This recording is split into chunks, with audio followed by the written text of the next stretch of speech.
A nossa sensação na noite de hoje é de completa gratidão a Deus e à espiritualidade maior por mais uma vez podermos estar aqui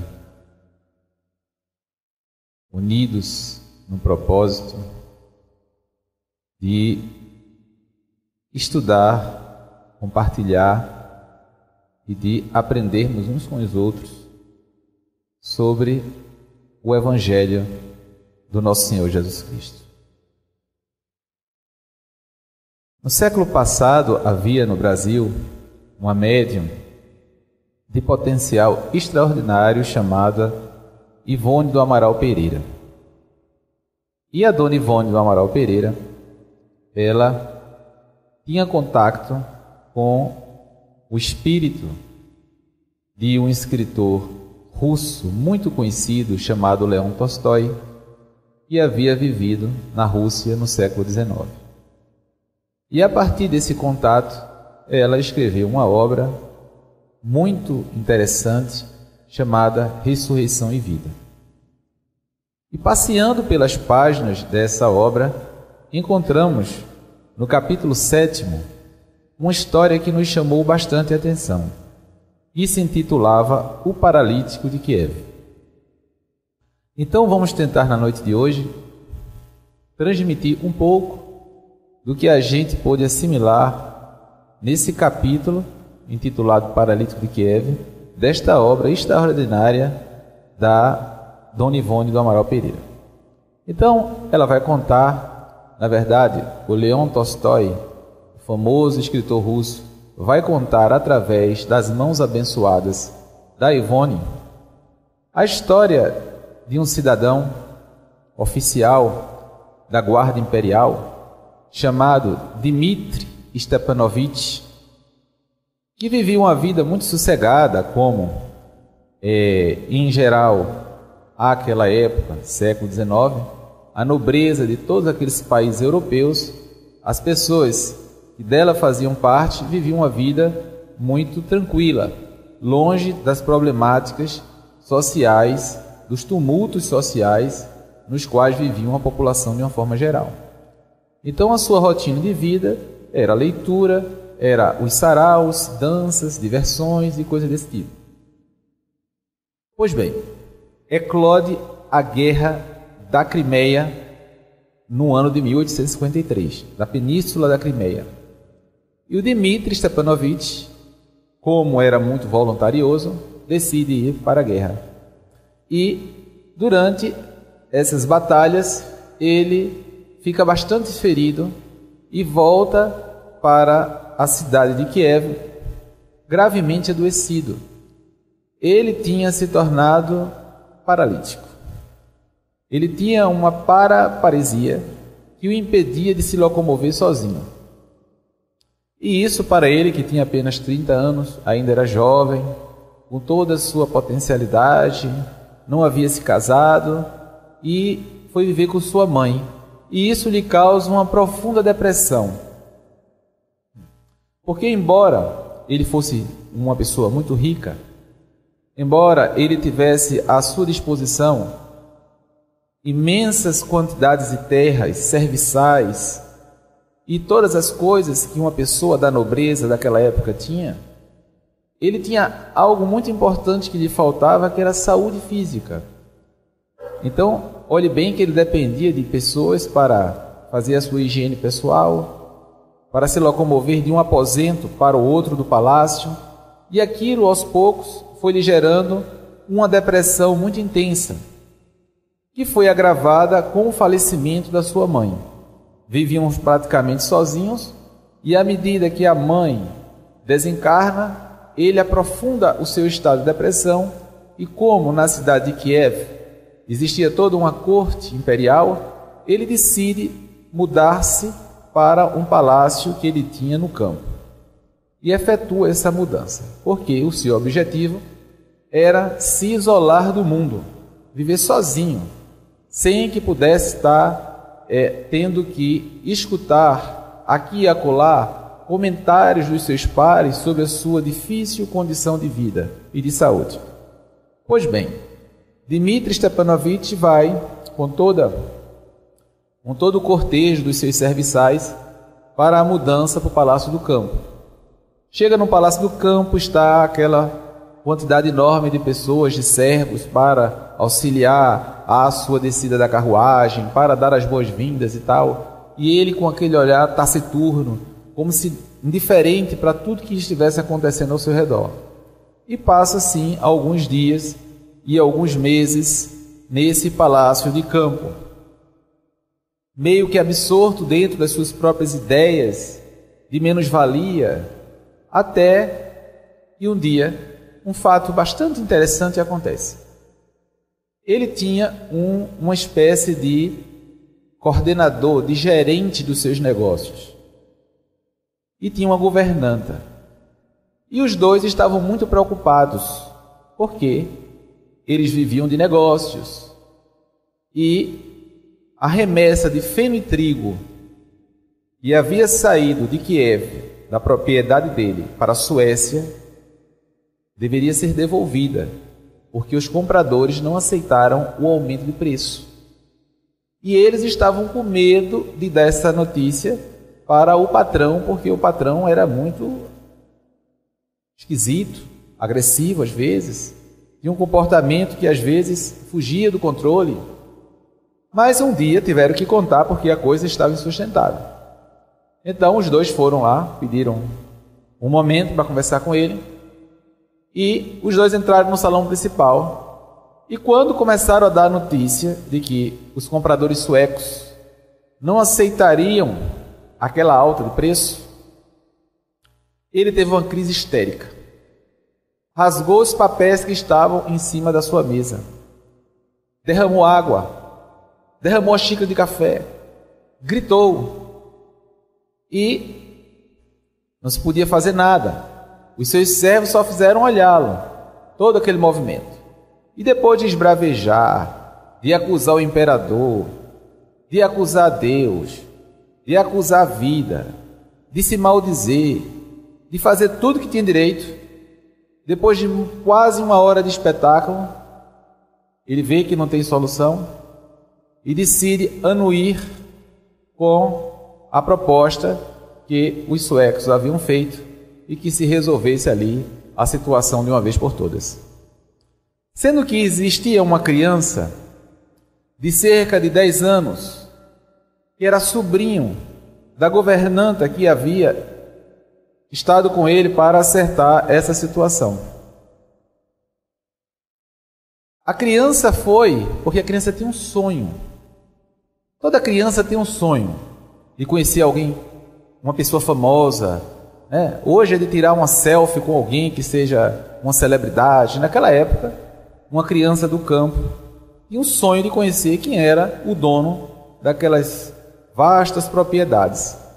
E a governanta levou o menino escondido e deixou ali no cantinho da sala, sem que ninguém pudesse notar a presença. Sendo que a criança fala alto, achando que estava falando baixinho.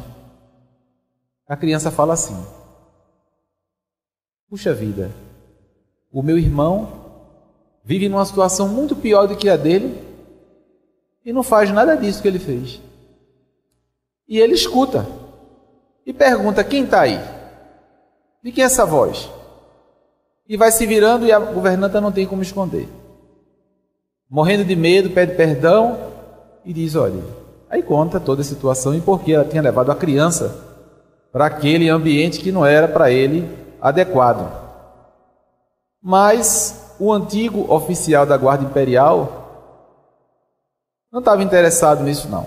Chegou para a criança e perguntou-lhe: você disse que tem um irmão que passa por uma situação pior do que a minha? Sim, senhor. E por que é pior que a minha? Porque o senhor ainda movimenta os braços e tudo, e o meu irmão, ele não movimenta nem os braços nem as pernas.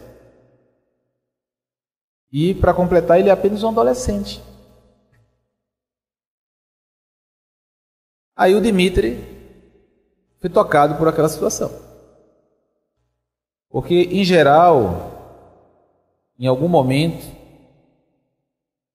todos nós teremos um insight. Por mais que a gente viva uma vida mecânica e com um olhar compenetrado sobre as nossas próprias problemáticas, em algum momento a gente tem um insight. E ali, quando a criança falou naquele tom, para o Dmitri foi o momento do insight dele.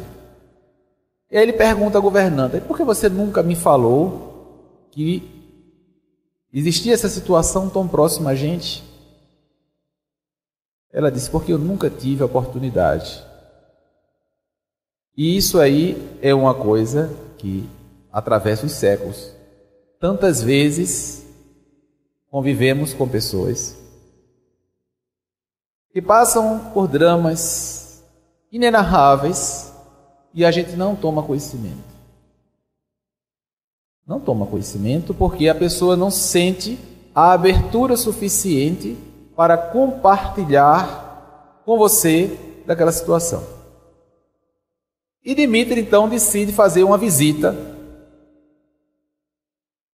à casa do jovenzinho, chamado Peter. Dia seguinte, se ajustam os trenós, os serviçais apostos, colocam o Dmitri em cima da estrutura e lá se vão para aquela comunidade paupérrima. Quando ele vai chegando lá, imagina a situação, é como se um popstar de repente fosse chegando ali num vilarejo bem esquecido, é aquele tumulto. E criou-se o tumulto na frente da casa do Peter, porque o senhor Dmitri Stepanovich estava ali chegando com a sua comitiva. Após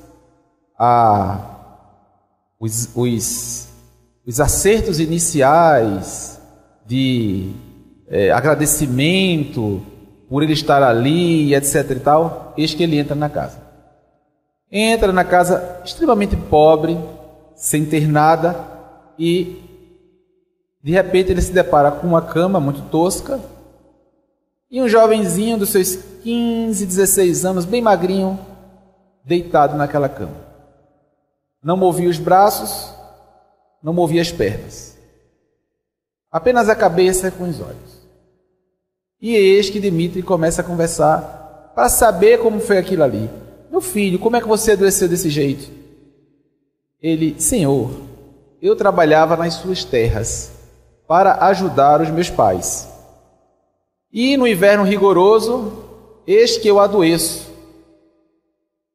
Provavelmente teria sido uma virose com a posterior mielite, uma doença autoimune e que deve ter acometido a região cervical, da medula cervical, e ele ficou quadriparético, não mexia nem os braços, nem mexia as pernas. E aí ele conversou: mas sua vida, como é que é? Ah, minha vida é maravilhosa, é muito boa a minha vida. Meus pais são pais extremamente amorosos. Todos os dias eu sinto o calor das suas palavras meigas, suaves e sinceras.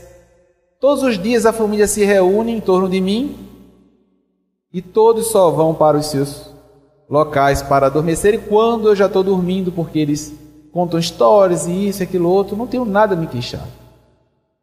E ele vai ficando meio desconfiado daquela história. E o menino diz: pior do que a minha situação é a situação do seu Tito Zherkov. Ele diz: pior do que a sua? É muito pior. Porque eu ainda posso enxergar, e o seu Tito nem isso pode. Coitado. Além de paralítico, também é cego. E ele lhe pergunta: e onde é a casa desse Tito Zherkov?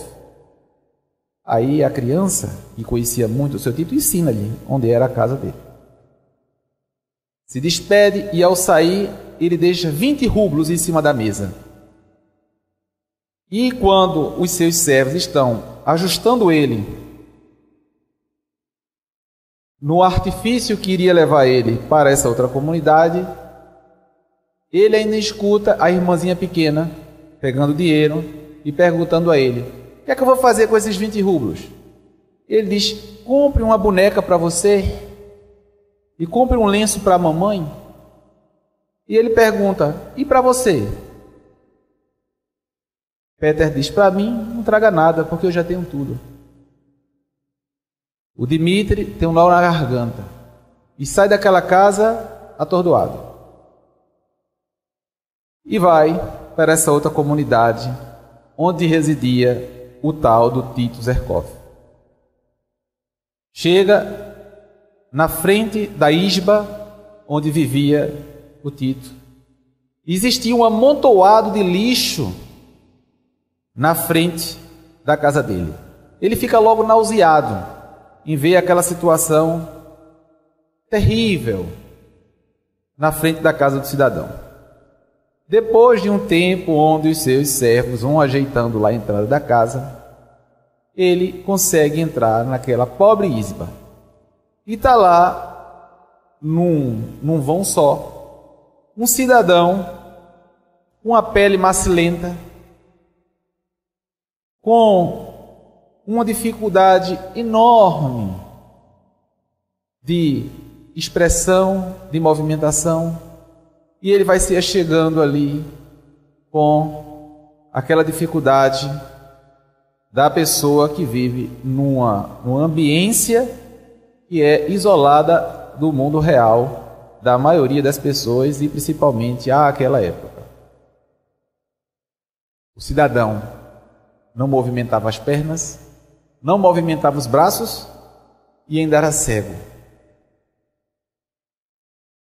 E eis que o senhor Dmitri Stepanovich lhe pergunta: mas como foi que aconteceu isso?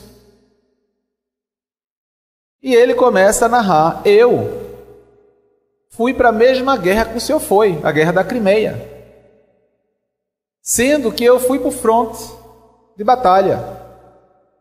E dou graças a Deus por estar vivo, porque a grande maioria dos meus companheiros nem sequer voltou. E eu dou graças a Deus por estar aqui e sou feliz. Sou feliz porque os meus amigos, os poucos que restaram, vêm todos os dias aqui na minha casa. Me ajudam, um dando banho, um me dando comida, um fazendo isso, um fazendo aquilo. E ele narrando aquilo, e o Dmitri pensando que aquele cidadão estava com algum desequilíbrio das suas faculdades mentais.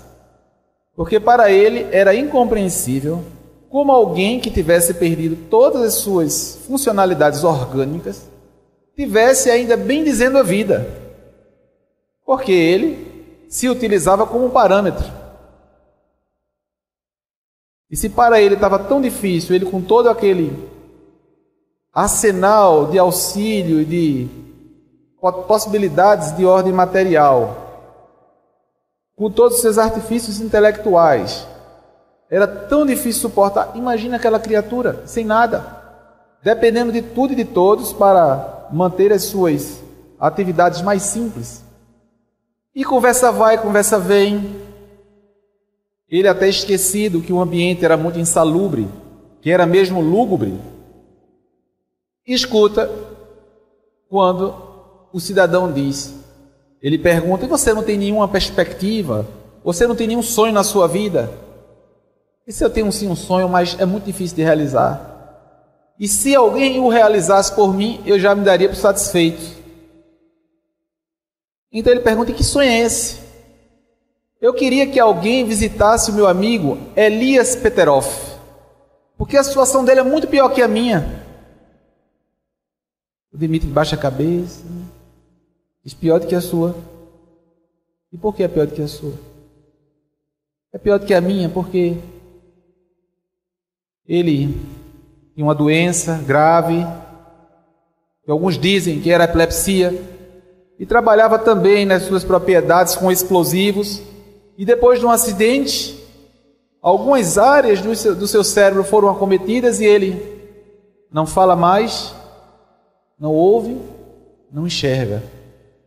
E ele é cuidado por uma mãe que o maltrata diariamente, A vida dele é tenebrosa porque ele não tem carinho, não tem amor, não tem nada. O cidadão que o auxiliava nessas visitas, a essa altura já anotava o endereço, porque sabia que seu mestre queria ir lá para ver, né? Com seus próprios olhos. Nesse dia, já estava tarde, ele volta para casa e fica pensando nas situações que ele teve a oportunidade de observar com seus próprios olhos. Observar com seus próprios olhos. Repare bem, quando eu estava lendo esse livro, eu dizia, rapaz, isso aqui é muito fantástico para isso ter acontecido desse jeito. Será que isso aconteceu assim mesmo? E naquela fração eu me recordei de um colega que trabalhava em Recife, no setor de campanha do quilo, do Núcleo Espírita. Aí ele chegou, a campanha do quilo, para quem não conhece, é uma campanha onde você arrecada donativos e etc e tal, e nós temos as famílias que são cadastradas e que recebem geralmente uma cesta básica no final do mês, que é montada exatamente com os donativos que se recebem. E a campanha do quilo, ela tem, vamos dizer assim, tem várias funções. Tem gente que fala, rapaz, olha, eu vou fazer as contas. Se eu for para a campanha do quilo e eu arrecadar um saco, vai dar, sei lá, R$120. Ao invés de eu pegar e passar meu dia pedindo, eu dou os R$120, vocês compram um alimento aí e faz de conta que é a minha parte. Mas não é a mesma coisa. Não é a mesma coisa. Porque nesse movimento que você faz, você entra em contato com situações que vão te fazer crescer através das situações que vão ocorrendo e que você vai tendo grandes e grandes lições. Mas grandes lições. E nesse dia esse amigo vai entregar as cestas, porque tem um dia que você vai na comunidade para entregar as cestas para as famílias. E ele entra na comunidade, bate palmas, e a senhora, tão acostumada, coitada, àquele movimento da campanha do quilo, que vem lá de dentro da sua casa com um chuchu e pergunta, isso serve? Ao cidadão, ô minha filha, muito obrigado, mas hoje não é o dia de a gente pedir, hoje é o dia de a gente dar, e viemos trazer hoje a cesta da senhora. Ela olha para a cesta. Isso era uma favela. Favela. Quem mora em Recife sabe muito bem o que é uma favela. Ela olha para a cesta e diz, é para mim? É para a senhora mesmo. Seu nome está aqui no cadastro da gente. Mas você só está com essa cesta? Só estou com essa. Então eu podia entregar essa cesta para uma comadre minha que está passando por uma situação pior do que a minha. Ele olhou para dentro da casa do barracão dela, assim, olhou de relance. E disse, se a senhora quiser, a gente leva lá. E ele ficou já desconfiado. Como é que pode? Uma pessoa está na situação pior do que a dela. Pegou, colocou nas costas da cesta e foi seguindo a senhora pelas vielas, pelos becos da favela. Já com medo, né? Entrando lá e tal. Chega em determinado local, vamos dizer assim, o microambiente já era diferente do anterior. Era realmente pior. Porque não tinha nem porta, era uma coisa lá de zinco, que eles encostaram assim e entraram dentro do barracão da mulher. Quando abriram a porta, esse que está uma senhora, uma anciã, uma veneranda anciã, com uma criancinha pequenininha, os dois no chão, sentados,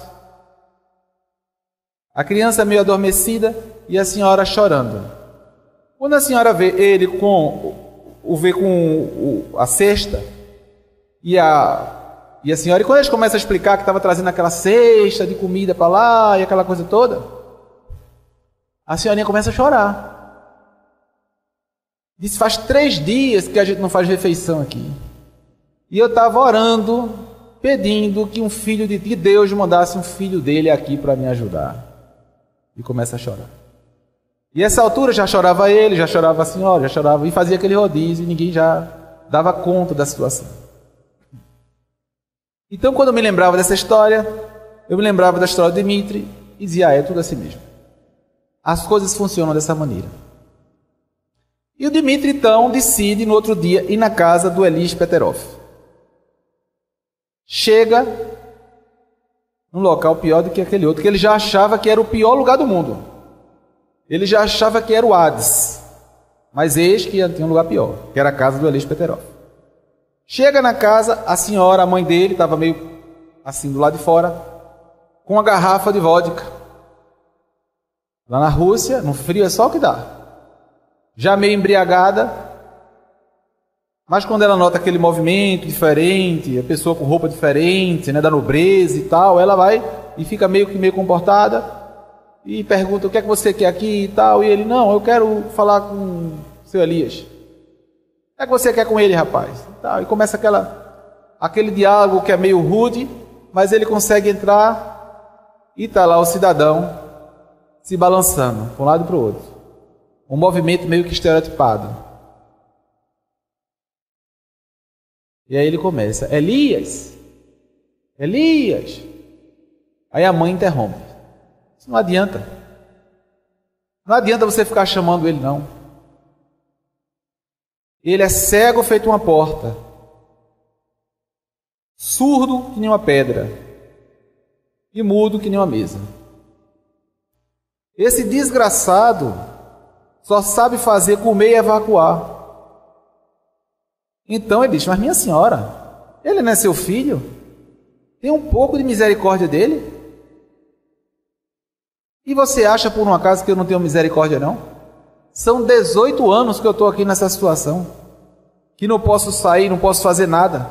É só tomando conta desse palhaço de feira, que fica se balançando e não faz nada. É o dia todo dando comida para ele e limpando os seus excrementos. Eu podia estar vivendo minha vida, podia estar no mundo, e agora eu estou aqui restrito a isso. E você acha que isso não é ter misericórdia? E ele fica calado. Tem dias que eu penso até em fazer uma desgraça. Eu penso em matá-lo. E depois fazer como a mulher do droguista.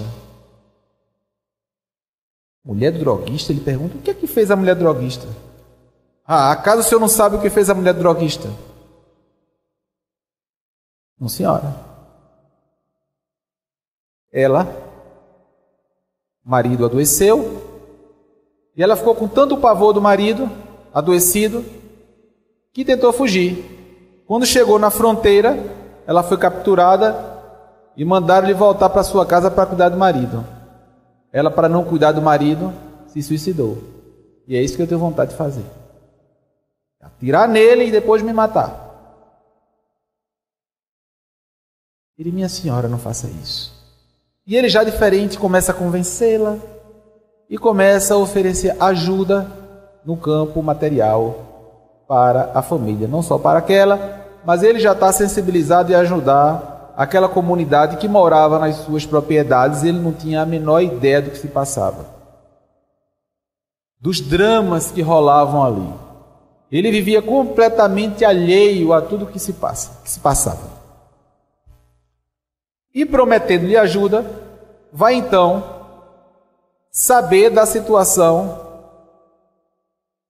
do droguista, muito famoso, chamado Kozlovsky, e vai chegando naquela comunidade. Vai chegando. Quando está meio próximo, começa o pessoal na rua a acenar. Começa o pessoal na rua a mandar que eles parem. Daqui não pode passar. Qual o problema? Nós estamos querendo ir na casa do antigo droguista, o Sr. Kozlovsky. Não pode. Ele tem lepra. Ninguém pode chegar perto da sua casa. Aí ele olha e diz, eu nunca conheci alguém com lepra. Os seus serviçais entram em pânico. A gente nunca viu e a gente também nunca vai querer ver. Mas essa altura do campeonato ele já está disposto a tudo. E manda seguir a comitiva para ir na casa do droguista. Chegando lá, a porta da casa aparece, não o droguista, mas o seu ajudante. Um anão, ninguém sabe se estava meio embriagado, aparece lá com um pedaço de uma haste, uma concha, e dizendo, ó, se for para dar alguma esmola, coloque aí que eu entrego para o meu patrão. Aí o Dimitri diz, não, eu quero falar diretamente com o seu patrão, seu chefe. Ele é impossível, ele jamais permitiria. Aí na primeira vez, nesse tempo todo, o Dimitri dá uma carteirada. Olha, eu sou o dono dessas propriedades todas aqui, e eu quero falar com ele. Aí começa a estabelecer aquele diálogo meio tenso, mas por fim, se permite que ele entre. Quando ele entra na casa, aí ele achava que as outras eram ruins. Aí ele vê uma almofada meio grande assim e fofa, e um cidadão sentado com sua face completamente deformada. A hanseníase no estágio já muito avançado, seu rosto era completamente deformado. Completamente deformado. E aí, com aquelas infecções, fica aquele odor terrível e Dimitri fica a certa distância, mas ele fica chocado com aquela imagem. E aí, o Kozlovskis começa a falar. Bem que os meus guias espirituais me avisaram que hoje eu receberia uma visita muito importante. Mas eu achava que seria uma visita espiritual. E este é uma visita material. Como no cristianismo primitivo, onde os cristãos arriscavam as suas vidas para irem aos leprosários, visitarem as pessoas que estavam passando por situações. Aí começa a falar. Mas ele falava com muita eloquência do cristianismo primitivo, e começa a falar de tudo que ia se desenrolando, se desenvolvendo ao longo dos séculos, até chegar naquele momento onde eles estavam vivendo, naquele período da humanidade. O Dimitri fica espantado porque não sabia que havia alguém ali com tanto conhecimento. E aí ele pergunta, onde você adquiriu esse conhecimento todo? Onde você foi buscar esse conhecimento todo? Aí ele começa a contar que tinha adoecido e que tinha sido abandonado pela própria família e que não se conformava com aquilo ali e foi buscar explicações para tamanha desdita e foi buscar no século XIX emergência de todo o movimento da espiritualidade, desde os fenômenos de Hydesville e as irmãs Fox, o surgimento da filosofia espírita, vamos dizer assim, a adesão de vários cientistas na época, como Camille Flammarion e tantos outros, Alexander Arsakov, e ele foi buscar nesse pessoal todo o conhecimento para entender a sua existência. E terminou descobrindo, em uma terapia de regressão, que havia sido Ivan, o Terrível. Quando ele fala isso, o Dimitri dá um passo para trás. Espera aí. O Santo Padre disse que o Ivan está no inferno. Aí o Kozlovsky ri. E você não acha que por um acaso é o inferno a situação que eu vivo? Onde a própria esposa se suicidou para não ter que cuidar de mim? E começou a descrever a sua rotina. Você acha que por um acaso no inferno? Você saber que junto de você ninguém quer ficar? Vamos fazer uma reflexão. Imagina. Uma pessoa com... Não passe por ali não. Não passe pela frente da casa de fulaninho não. Imagine como fica a esfera psicológica do indivíduo. Hoje, por qualquer coisa, se sente rejeitado, né? Fulano esqueceu de ligar para mim desde o meu aniversário. Me sinto rejeitado. Então. Aí você com uma doença onde as pessoas não podem passar nem próximo à sua casa porque fica marcado, etc e tal. E aí, o Kozlovsky, depois de uma conversa muito profunda com o Dmitri, dá um endereço de um cientista muito sábio chamado Alexander Aksakov. O mesmo que vai escrever sobre animismo, espiritismo e coisas desse tipo, que morava em São Petersburgo. Dmitri sai extremamente tocado. Organiza em sua residência, com a sua equipe toda, uma viagem para São Petersburgo. E vai lá procurar esse sábio Alexander Aksakov para ele entender o porquê. O porquê ele, sendo na cabeça dele tudo o que ele era, nascido numa família tão nobre, com todos os recursos, com todas as potencialidades, tinha acontecido tudo aquilo com ele. Ele chega em São Petersburgo, a sua governanta vai no endereço onde morava o Alexander, conta toda a trajetória do seu amo até ele chegar lá, que não se locomovia bem, que tinha dificuldade, e etc e tal. E aí o Alexander se sensibiliza e vai lá falar com ele. Vai na casa onde estava hospedado, no hotel onde estava hospedado o Dmitri. Conversa longamente com ele e o convida para uma sessão, que naquela época era muito comum, uma sessão aberta de manifestação espírita. 2 dias depois, estavam lá reunidos e o Dmitri estava lá. A reunião começa e naquela época era muito comum as manifestações físicas. Eis que de uma médium começa a sair um material denso, que é exatamente o ectoplasma. E esse material vai aumentando, e daqui a pouco eis que uma figura de uma mulher se materializa. Essa figura materializada vai caminhando e vai se aproximando dele. E quando a figura vai se aproximando dele, ele percebe que era sua mãe. Até o jeito de pegar na barra da saia era igual ao da mãe. E ele identifica. E ela diz: meu filho, fui eu que intuí aquele jovenzinho e procurar você na sua casa. E começa a contar o trabalho que a espiritualidade teve para fazê-lo chegar até ali. Aproveite a oportunidade da sua vida, não desperdice. Falando-lhe de verdade. E ele chorava.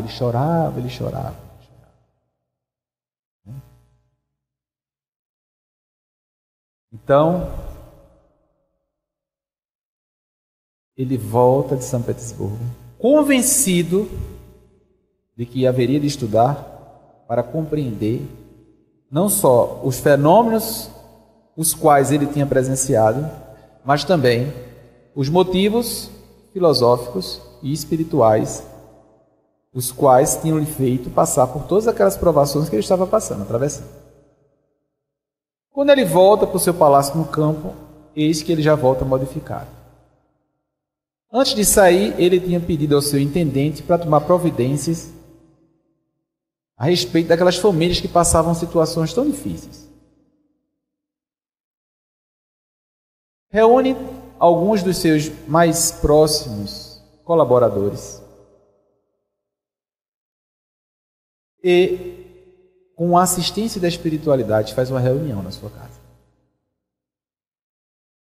Coloca o evangelho à mesa e abre o evangelho.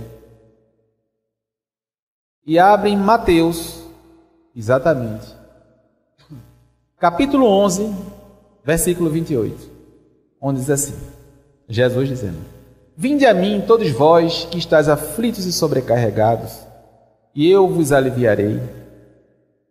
Tomai sobre vós o meu jugo, e aprendei de mim, que sou manso e humilde de coração, e encontrareis repouso para vossas almas, porque o meu jugo é suave e o meu fardo é leve.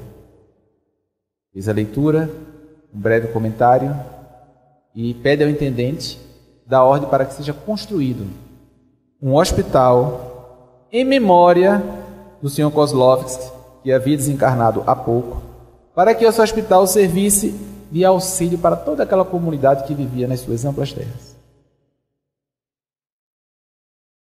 Abre mais uma vez o Evangelho.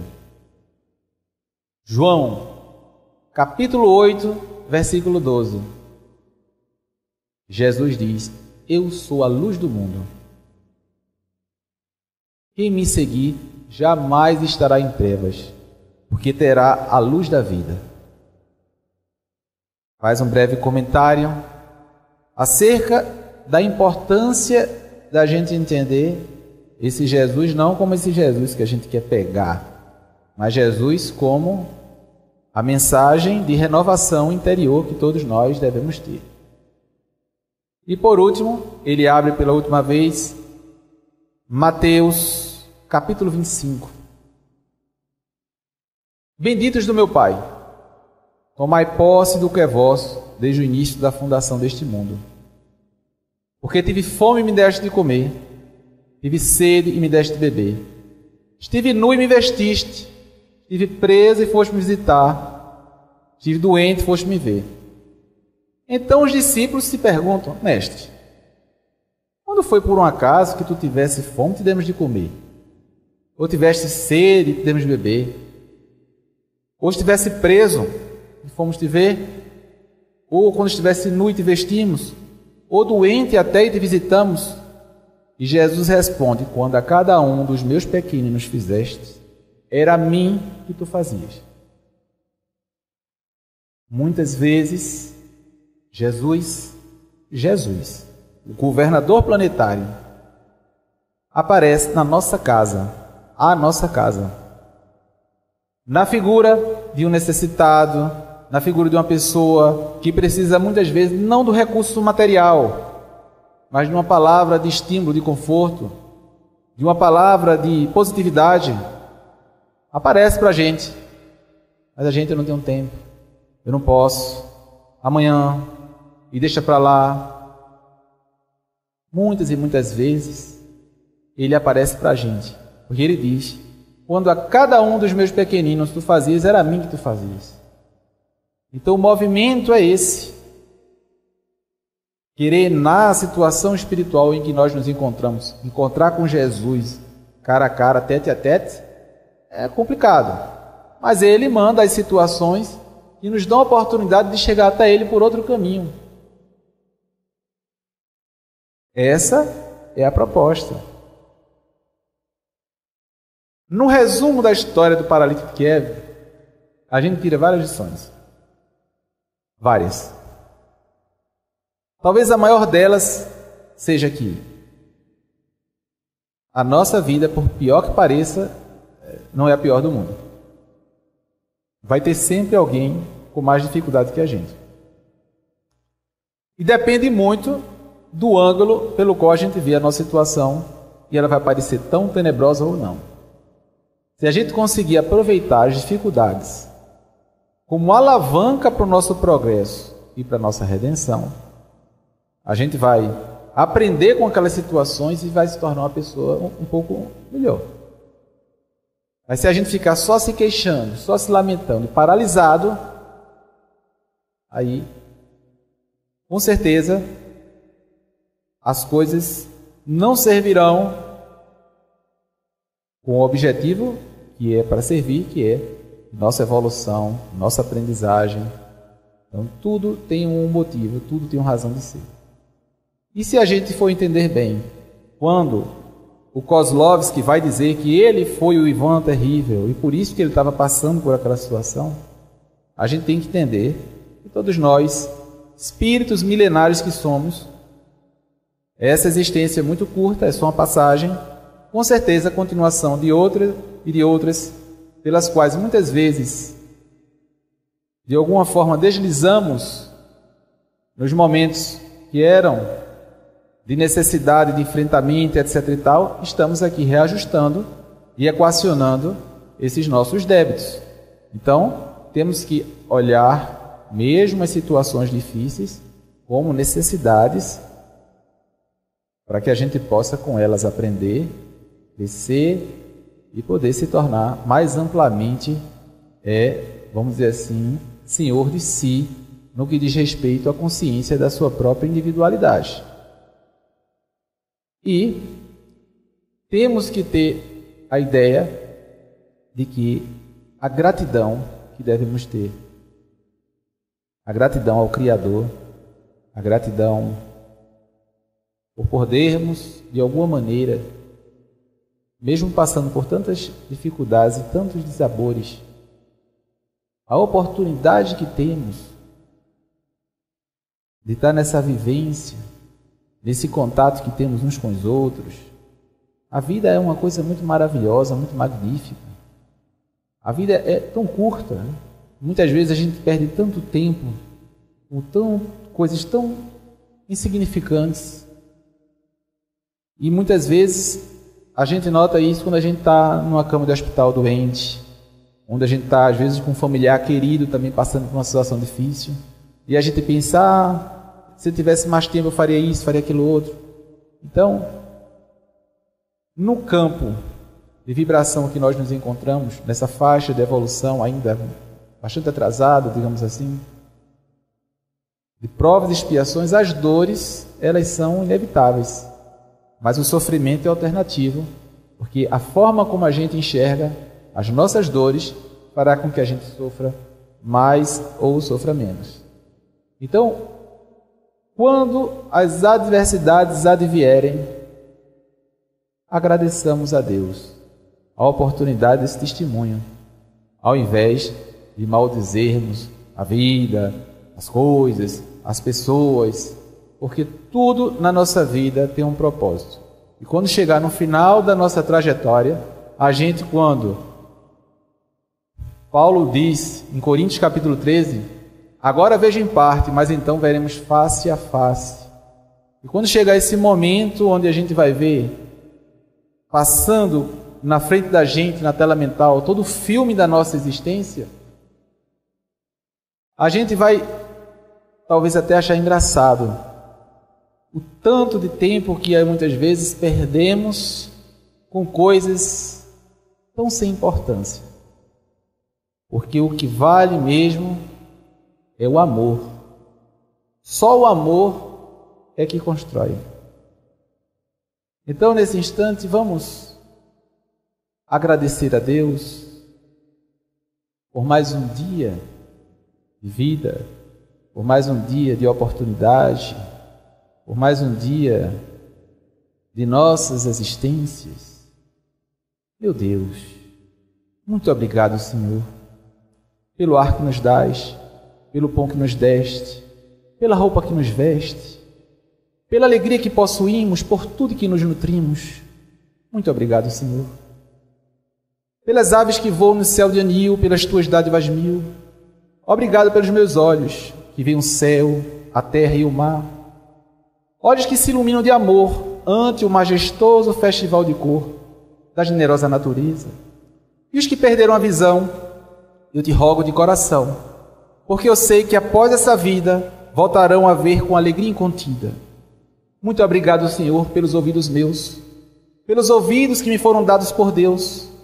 Obrigado porque eu posso escutar o teu nome sublime e assim posso amar. Obrigado pelos ouvidos que registram a sinfonia da vida, o sopro do vento, o galho do olmeiro, lágrimas doridas do mundo inteiro e a voz longínqua de um cancioneiro.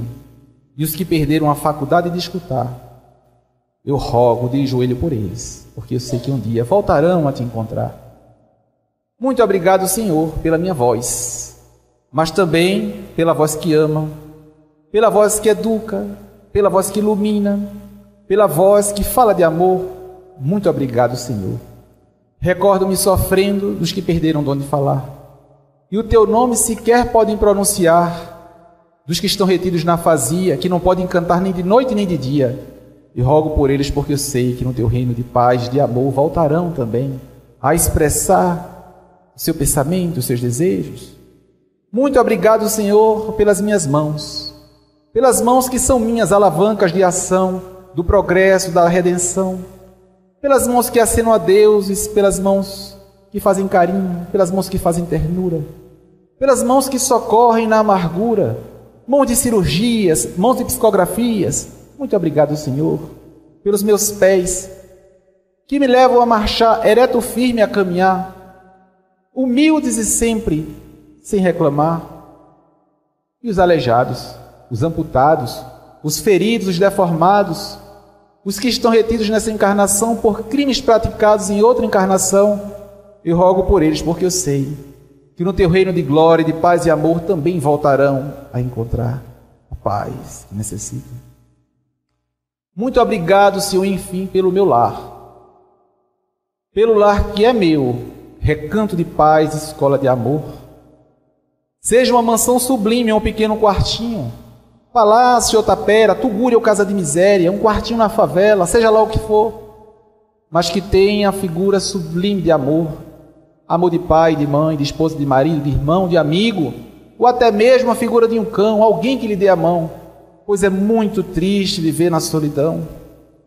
Ah, mas se nem sequer um lar eu tiver, nem teto amigo para me abrigar, nem mais nada para me consolar, se eu mais nada possuir além das estradas e estrelas no céu, como leito de repouso e suave lençol, mesmo assim eu direi muito obrigado, Senhor, porque me deste a vida, alegre, jovial e incontida. Muito obrigado, Senhor, porque eu nasci. Pelo teu amor, muito obrigado, Senhor, muita paz para todos. Que assim seja.